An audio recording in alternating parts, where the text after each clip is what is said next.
Taiwan, baby. Taiwan. To this day.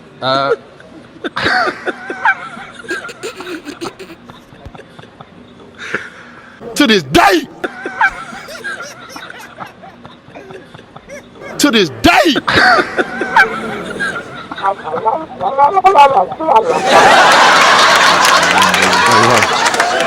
To this day.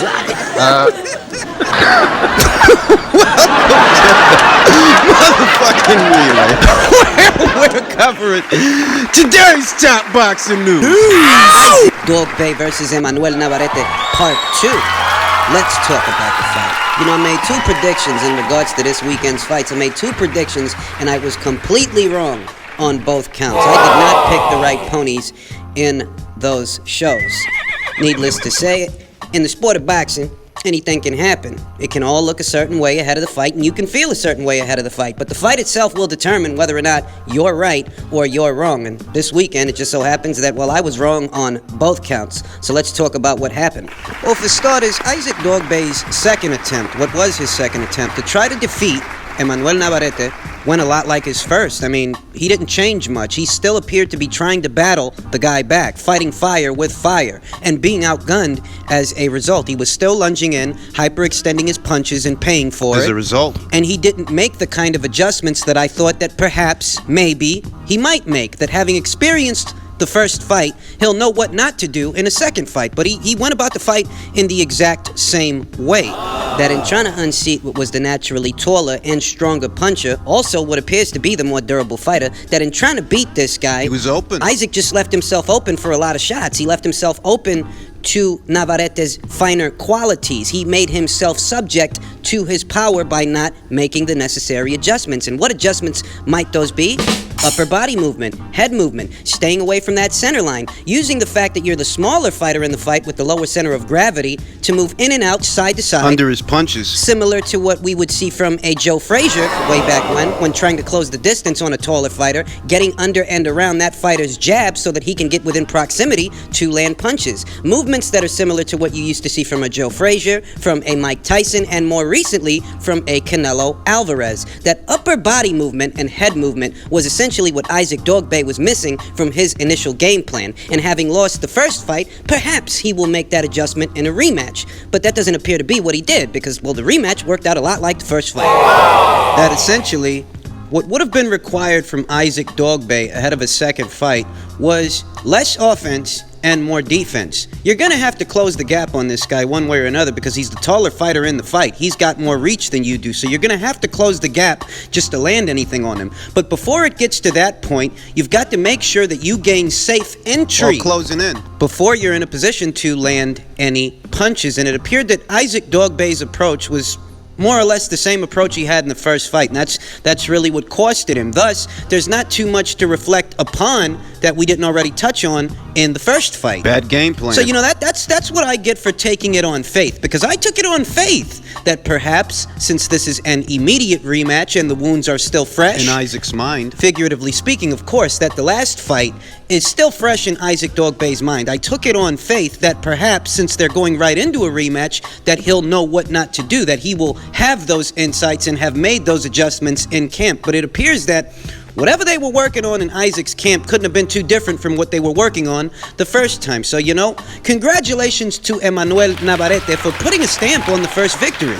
Some people out there, they thought, you know, maybe it was a fluke. Maybe it was just a flash in the pan that won Emmanuel Navarette the fight. But apparently not, because they've done it twice and he's put a stamp on it this time. Done it twice.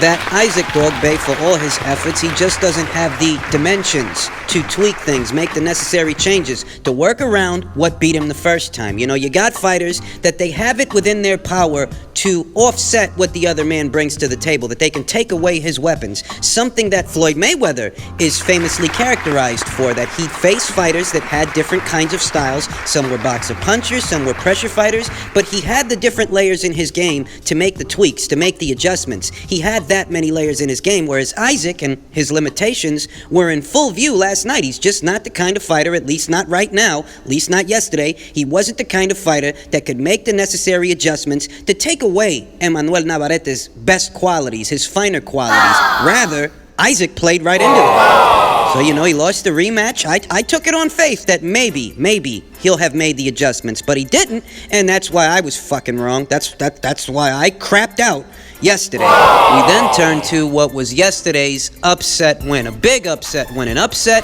that proved most of us wrong, myself included.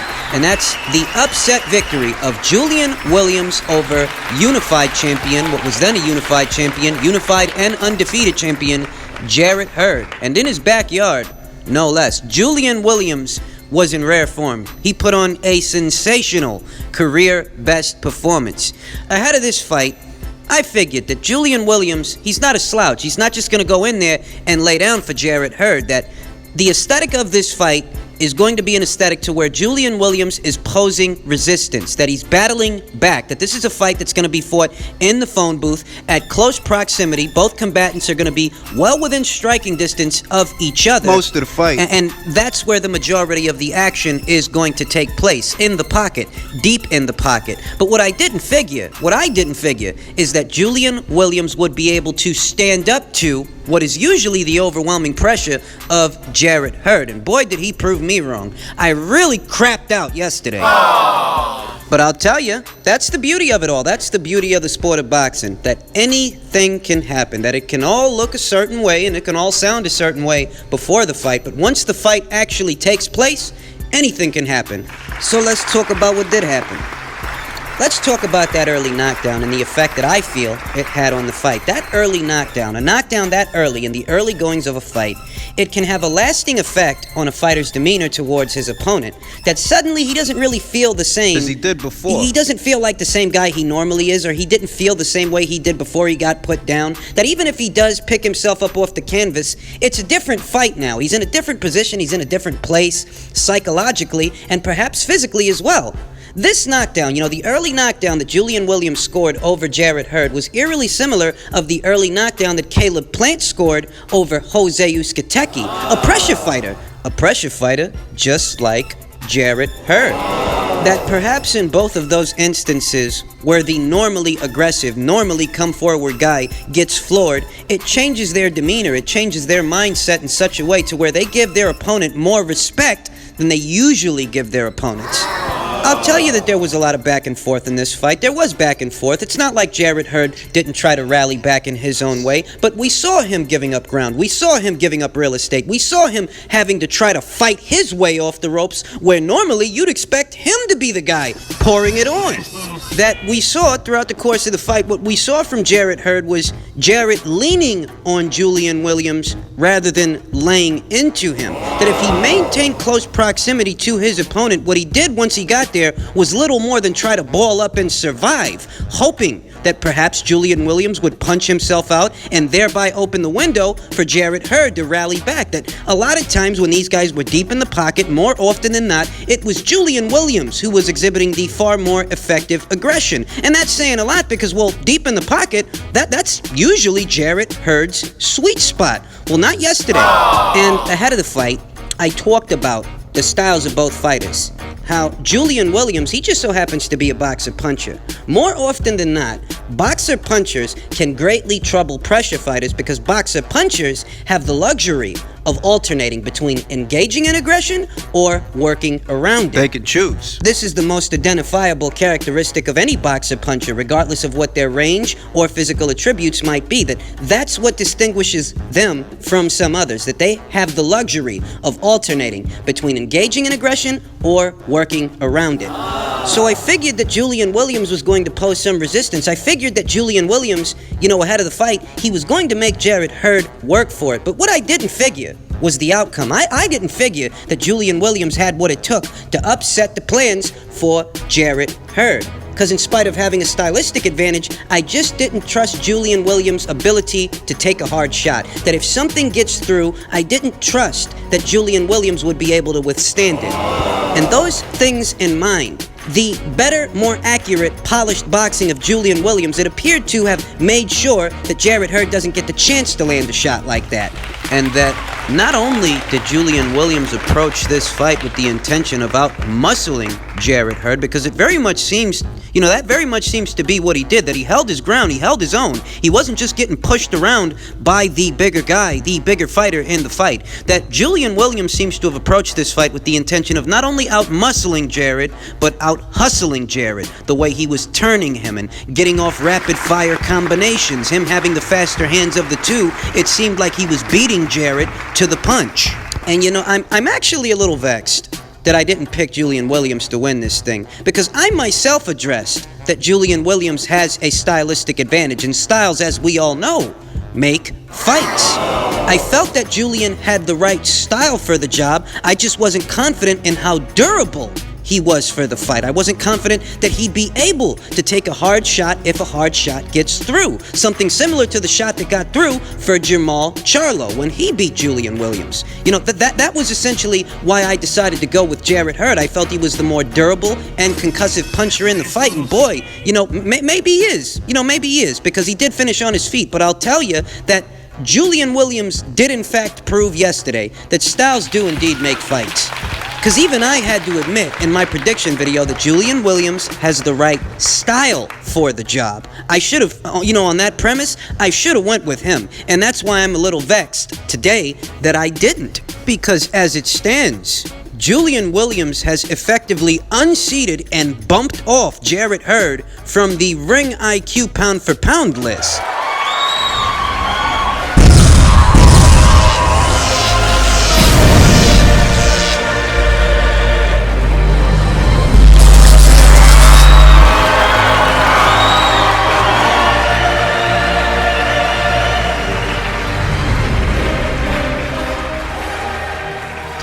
And he now sits ahead of unified champion Daniel Roman and lineal WBC champion Alexander Gvozdyk, per the rules that govern the list. In defeating a pound-for-pound fighter, you become one yourself, because it stands to reason that if there's a list that recognized the accomplishments of a Jarrett Hurd, then that same list must then recognize the accomplishments of the man that beats him. It stands to reason. Basic logic.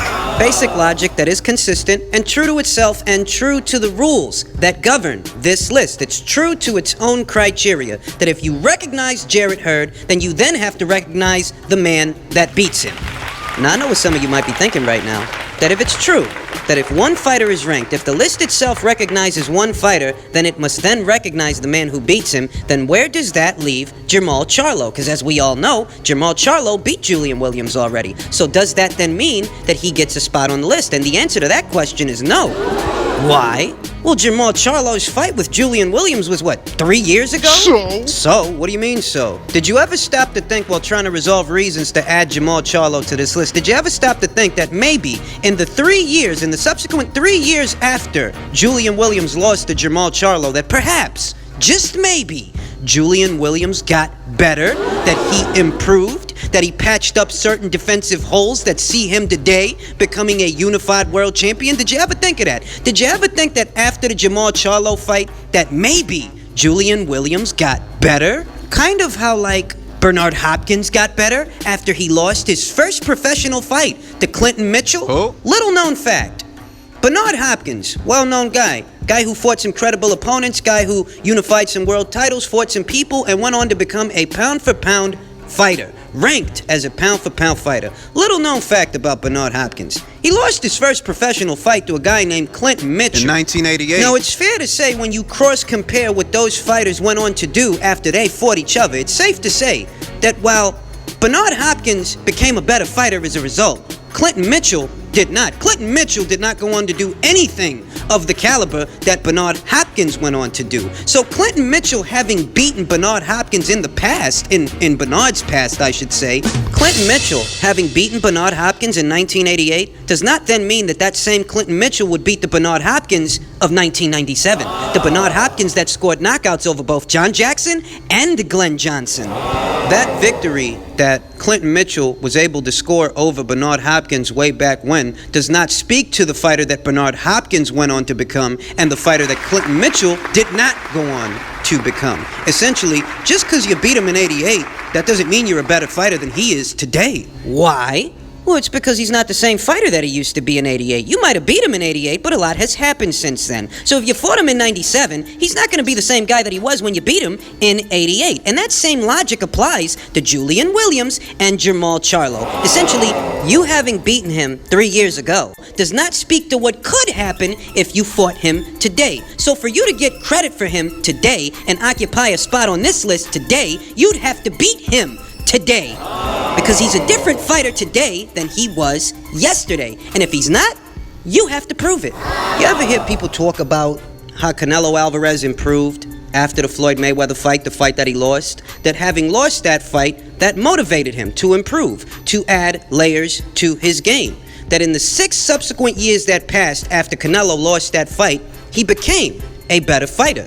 Needless to say, that the Canelo Alvarez that stands before us today, 6 years later, 6 years after that fight, is 6 more years and 11 more fights more experienced, more improved than the fighter that he was in 2013. Now, that's not said to diminish Floyd Mayweather's victory over Canelo. We're not disparaging him. We're not trying to discredit his win over Canelo, because the truth is, what he was fighting was a unified, undefeated junior middleweight champion with an age and size advantage. So we're not diminishing what Floyd Mayweather did in 2013. We're just highlighting how the Canelo Alvarez that you beat in 2013 may not be the same Canelo Alvarez that stands before us in 2019.